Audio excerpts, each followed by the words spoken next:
अस्सलाम वालेकुम। Hope so everyone is fit and fine. आज बलूचिस्तान पब्लिक सर्विस कमीशन ने बहुत सारी पोस्टें मुख्तलिफ़ डिपार्टमेंट में अनाउंस कर दी हैं, जिसमें स्टैटिस्टिक्स की एस्पायरेंट के लिए बहुत बड़ी न्यूज़ ये है कि 11 पोस्टें एग्रीकल्चर डिपार्टमेंट में भी अनाउंस हो गई हैं। तो जो एस्पायरेंट्स प्रिपरेशन कर रहे हैं स्टैटिस्टिक्स की बलूचिस्तान पब्लिक सर्विस कमीशन के लिए, तो आज उनके लिए बहुत बड़ी ख़बर है कि वो डिपार्टमेंट में एग्रीकल्चर के अलावा प्लानिंग एंड डेवलपमेंट डिपार्टमेंट में रिसर्च ऑफिसर की भी पोस्टें आई हुई हैं साथ, जिस पर भी वो अप्लाई कर सकते हैं।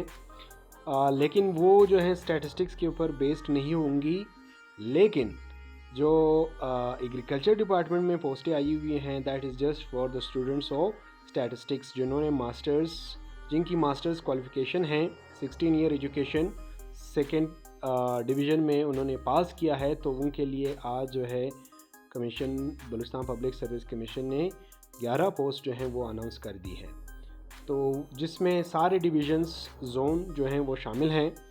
तो जो भी स्टूडेंट्स प्रिपरेशन कर रहे हैं, तो आज उनके लिए जो है बहुत ही अच्छी ख़बर है कि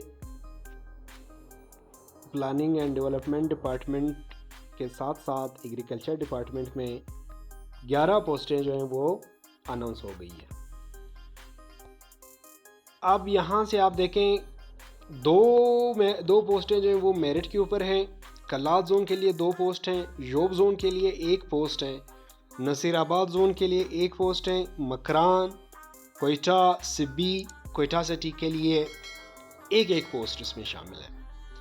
अब सबसे पहले क्वालिफ़िकेशन की बात करते हैं, तो क्वालिफ़िकेशन इसके लिए second division statistics equivalent qualification इन रिलेवेंट सब्जेक्ट, मतलब स्टैटिस्टिक्स में जो है आपको मास्टर्स की डिग्री आपकी हो किसी भी रिकॉग्नाइज्ड यूनिवर्सिटी से, और मेल और फीमेल दोनों अप्लाई कर सकते हैं। अब इसमें जो गुड न्यूज़ ये भी है कि जो 43 इयर्स तक रिलैक्सेशन दिया गया है गवर्नमेंट ऑफ बलूचिस्तान की तरफ से, वो भी इसमें आप इसको एंजॉय कर सकते हैं। जो अपर एज जो इनकी वो 28 से ज़्यादा है, तो वो भी अप्लाई कर सकते हैं 43 साल की उम्र तक। तो अब इनका जो सिलेबस है, मेन जो इम्पोर्टेंट चीज़ है, इनका सिलेबस जो है वो बेसिकली यहाँ नहीं दिया गया। ये यहाँ से देखें, ये लास्ट में यहाँ से syllabus subjective paper in general statistics, तो ये स्टैटिस्टिक्स के ऊपर जो है सब्जेक्टिव पेपर होगा।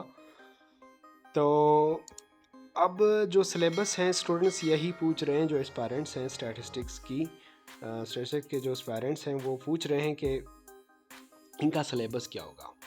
तो जितने भी असिस्टेंट डायरेक्टर या फिर research officers, statistical officers, lecturers, इनके जितने भी रिसेंट जो टेस्ट हुए हैं उसके मुताबिक जो सिलेबस है वो उसको तो मैं आज शेयर कर रहा हूँ, लेकिन जो टू द पॉइंट इसके लिए जो सिलेबस होगा वो सिलेबस अभी अनाउंस नहीं हुआ। बलूचिस्तान पब्लिक सर्विस कमीशन जो है वो बाकायदा आफ्टर सम टाइम मीन्स ये जो इनकी लास्ट डेट गुजर जाएगी या उससे पहले भी हो सकता है कि अपने वेबसाइट के ऊपर जो है आप इनका जो सिलेबस है वो भी जो है वो अनाउंस करें, पब्लिश करें इसको।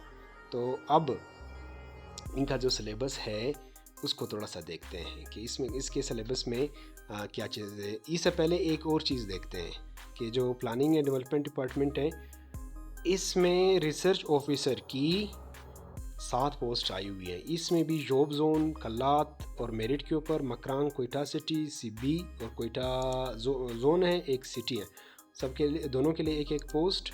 और जो एजुकेशन है उसमें इकोनॉमिक्स, एग्रीकल्चर इकोनॉमिक्स हैं, स्टैटिस्टिक्स वाले, बिजनेस एडमिनिस्ट्रेशन वाले या मैनेजमेंट वाले, commerce, master in business administration, bachelor in business और जो यानी BBA वाले हैं वो अप्लाई कर सकते हैं। अब इनके चूँकि डिफरेंट डिपार्टमेंट्स वाले सब्जेक्ट्स वाले अप्लाई कर सकते हैं, तो इसका जो पेपर होगा वो भी जनरल होगा।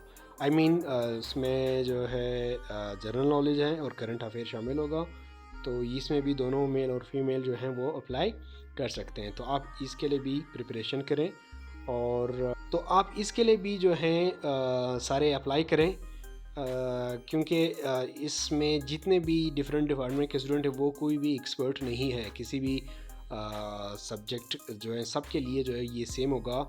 अगर कोई जनरल नॉलेज प्रिपेयर कर रहे हैं तो जितने भी स्टूडेंट्स हैं डिफरेंट सब्जेक्ट्स के, तो वो कोई भी एक्सपर्ट नहीं है इंग्लिश में, करंट अफेयर में, सबके लिए सेम होगा। तो आप ज़रूर इसके लिए भी अप्लाई करें जो रिसर्च ऑफिसर हैं। अब आते हैं कि सिलेबस इसका क्या होगा। सिलेबस में ये जनरल जो सिलेबस है इसमें ये चीज़ें शामिल हैं जो स्टार्ट के 4 से 5 सब्जेक्ट्स हैं, चैप्टर्स हैं जो बीएससी के हैं, वो तो उन्होंने डायरेक्ट इसमें शो नहीं हो रहे हैं, लेकिन वो भी एक ऑप्शन के मुताबिक वो शामिल हैं और एक के नहीं। वो कैसे वो भी डिस्कस करते हैं, लेकिन आप स्टार्ट लेंगे जो प्रोबेबिलिटी का पोर्शन है वो बहुत इम्पोर्टेंट है, प्रोबेबिलिटी एंड प्रोबेबिलिटी डिस्ट्रीब्यूशंस।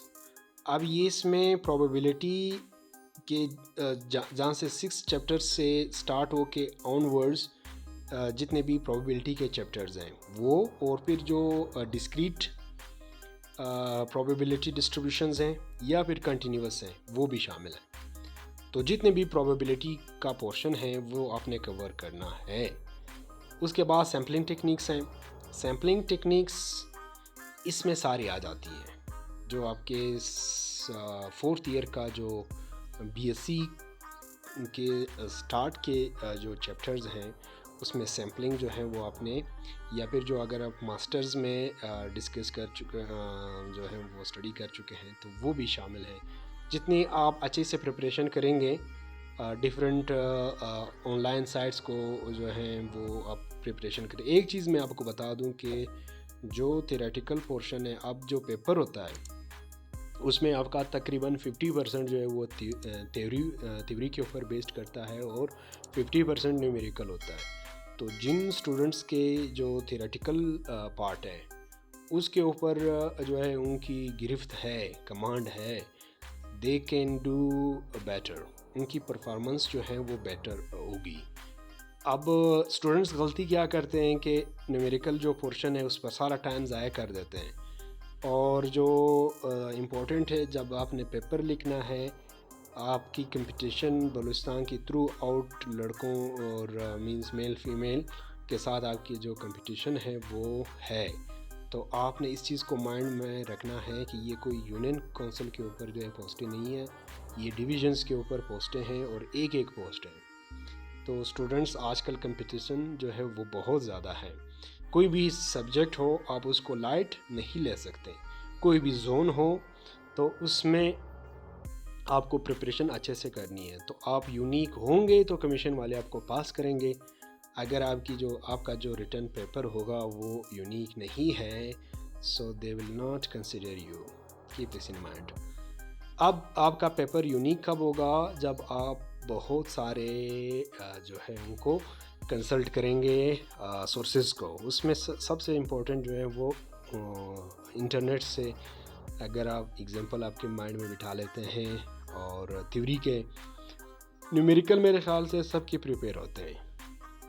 ये वजह ये है कि थ्रू आउट बलूचिस्तान के जो स्टूडेंट्स हैं वो बलूचिस्तान में पढ़ते हैं या फिर पंजाब यानी बाकी प्रोविंसेस में पढ़ते हैं, तो ज़्यादातर उनका फोकस जो है वो न्यूमेरिकल के ऊपर होता है। तो न्यूमेरिकल मेरे ख़्याल से उनमें ज़्यादा मसला नहीं होता, और थ्योरी उनको जो है फिर उसमें क्योंकि उनका फोकस ही नहीं होता थ्योरी के ऊपर, शुरू से ही पढ़ते नहीं है, तो इस वजह से वो मार भी खाते हैं इसमें। तो ये चीज़ सिर्फ आपने ज़हन में रखनी है। और दूसरी बात, सिलेबस जो है वो अभी इनका अनाउंस नहीं हुआ, उसने अभी आना है। तो जो आपने जो बीएससी के 2 बुक्स हैं वो आपको आने चाहिए। अगर स्टैटिस्टिक्स कमीशन का जो एग्ज़ाम है वो आपने क्लियर करना है, तो ये सिलेबस के लिए आपने परेशान नहीं होना, सिलेबस आपको पता है। तो जो चैप्टर्स हैं वो आपने बुक में से भी और ऑनलाइन सोर्सेज को भी कंसल्ट करना है। अब ऑफिशियल स्टैटिस्टिक्स को देखते हैं। ऑफिशियल स्टैटिस्टिक्स ये बेसिकली लास्ट जो 2 से 3 टेस्ट हुए हैं उन्होंने इसमें शामिल किया है। इससे पहले ऑफिशियल स्टैटिस्टिक्स इसमें शामिल नहीं था। तो ऑफिशियल स्टैटिस्टिक्स बेसिकली अगर हम देखें तो ये जो स्टैटिस्टिक्स या डेटा हम गवर्नमेंट के ये ऑफिशियल सोर्सेज से लेते हैं तो उसको ऑफिशियल स्टैटिस्टिक्स कहते हैं। लेकिन जो लास्ट टेस्ट हुआ है उसके मुताबिक जो पेंडी का था असिस्टेंट डायरेक्टर का, उसमें सच एज उसका कुछ शामिल नहीं था ऑफिशियल स्टैटिस्टिक्स जो एज ए डेफिनेशन हम देखते हैं। तो समझा ये जा सकता है कि ये जो स्टार्ट के 5 चैप्टर्स हैं वो शामिल हैं उसमें से जो जाहिर सी बात है। अब ये जो सिलेबस ऊपर दिया गया है उसके मुताबिक तो स्टार्ट के चैप्टर्स शामिल नहीं हैं, तो ये 4 से 5 चैप्टर्स आपने भी प्रिपेयर करने हैं। लेकिन एक चीज़ मैं बता दूं कि अगर इसमें से क्वेश्चन आता भी है न्यूमेरिकल या फिर जो क्वेश्चन होता है ज़्यादातर इनके लेंथी होते हैं, क्योंकि इसमें उन्होंने mean, mode, median, quartile, range, percentile और बहुत सारी चीज़ें जो पूछी होती हैं। तो आप अगर करने जाएंगे मुश्किल तो नहीं होता ये, लेकिन इसमें आपका टाइम ज़्यादा कंज्यूम हो जाता है। So I would not prefer to do that. तो वैसे भी आपने सिर्फ इनकी जो थ्योरी है और समटाइम्स आपका जो पहला क्वेश्चन होता है वो एमसीक्यूज़ के ऊपर बेस्ड होता है। तो आपने उसको जब आपका पूरा जो स्टैटिस्टिक्स कोर्स होगा वो रेडी होगा तो तैयार होगा, तो आप जो है वो अच्छे से आपके जो 20 मार्क्स हैं वो ले सकेंगे। तो आपने इन सब चीज़ों को, और फिर पॉपुलेशन स्टडीज़ तो वाइटल स्टैटिस्टिक्स हो गया जो कि 4th ईयर का लास्ट पोर्शन है बुक का। मल्टीवेरिएट एनालिसिस आप इसको स्किप भी कर सकते हैं बशर्त ये कि आपका जो बाकी का है वो प्रिपेयर्ड हो। और स्टैटिस्टिकल इन्फ्रेंस आपने पूरा देखना है, जो आपका हो गए टेस्टिंग और एस्टिमेशन और पूरा जितना भी आपके काई स्क्वायर हो गए, जी, टी, बाकी जितने भी एफ टेस्ट हैं ये सारे आपने प्रिपेयर करने हैं। अब इकोनोमेट्रिक्स ये भी जो है बहुत इंपॉर्टेंट है। सैम्पलिंग मैं बता चुका हूँ, प्रोबेबिलिटी आपने सारी प्रिपेयर करनी है। और डिज़ाइन, तो डिज़ाइन के जो टेक्निकल क्वेश्चंस होते हैं, डिज़ाइन में आपने बहुत क्वेश्चन जब अटेम्प्ट कर रहे हैं तो 1 वे इनोवा है कि 2 वे है, ये भी आपने बड़े अच्छे से इनकी प्रैक्टिस करनी है। प्रैक्टिस है तो ये वाले क्वेश्चंस अटेम्प्ट करें। और रिग्रेशन के क्वेश्चंस आपने रिग्रेशन के जो सिंपल रिग्रेशन है और मल्टीपल हैं दोनों जितने भी रिग्रेशन से रिलेटेड है, कोरिलेशन को भी आपने देखना है। तो ये सारे रिग्रेशन एनालिसिस में आते हैं। तो रिग्रेशन को आपने अच्छे से प्रिपेयर करना है और फिर जाकर आपके जो हैं, और ये चीज़ें आप पढ़ चुके हैं तो इसमें आपने टेंशन नहीं लेनी कि सारी चीज़ें प्रिपेयर करनी है। एट वंस आप कंफ्यूज हो जाते हैं कि इतना सारा कुछ है, तो सब इसमें से कोई इतनी बड़ी बात नहीं है, क्योंकि आप ये सारी चीज़ें पढ़ चुके हैं। आपने सिर्फ रिवीजन करनी है, टाइम देना है। विद इन अ मंथ आपका जो है ये रिवीजन हो सकता है अच्छे से, अगर आप प्रिपेयर करते हैं, टाइम देते हैं, तो it is not a big deal. अब जो कलात वालों के लिए मैं सिर्फ ये कहूँगा कि लास्ट टाइम जो हमारे लेक्चरशिप के बैक इन 19 अगर आप देखें 2019 में, तो कलात वालों की पोस्टें वैकेंट खाली गई थी, तो इस दफ़ा आपने इनको खाली नहीं जाने देना। तो बाकियों के लिए भी अब सिर्फ 2 कोयटा जोन के लिए हैं और 2 कलात जोन के लिए हैं। तो just I wish all of you the very best. ये चीज़ सिर्फ लास्ट में बता दूं कि आपका जो कंपटीशन है वो पूरे बलूचिस्तान के स्टूडेंट्स के साथ है, और ख़ासकर जो आपके जोन के हैं, अगर आप मेरिट के ऊपर देखते हैं तो आपने मेरिट को ही देखना है। तो उसमें आपके बलूचिस्तान के ऊपर देखना है, बलूचिस्तान के ऊपर आपका जो कंपटीशन है वो आजकल डे बाय डे आपका कंपटीशन सख्त होता जा रहा है।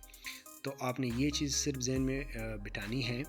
बाकी आपने सिर्फ प्रिपरेशन के साथ साथ अल्लाह पर तवक्ल और अपने जो ऊपर है वो कॉन्फिडेंस, क्योंकि आपको सिर्फ एक पोस्ट चाहिए। So you can do that. अब 11 में से आप ये बिलीव रखें कि आई कैन डू दैट। सबसे बेहतरीन चीज़ जो है वो कॉन्फिडेंस है, कि आपके अपने ऊपर जो है वो कॉन्फिडेंस हो, तभी आप कर सकेंगे। अगर आप जो है क्राउड से घबराते हैं तो ये पोस्टें फिर कमीशन की आपके लिए नहीं होती। आपने ये नहीं देखना कि हज़ारों लोग हैं, सैकड़ों लोग हैं, आपने सिर्फ अपने स्टडीज़ के ऊपर फोकस करना है। जो नतीजा आएगा देखा जाएगा। For now that's all for today. अगर आपको ये लेक्चर बेनिफिशियल लगा है तो काइंडली चैनल को सब्सक्राइब भी कर दीजिएगा और लाइक और कमेंट भी। तो all for today, thank you very much. अल्लाह ने के बाद।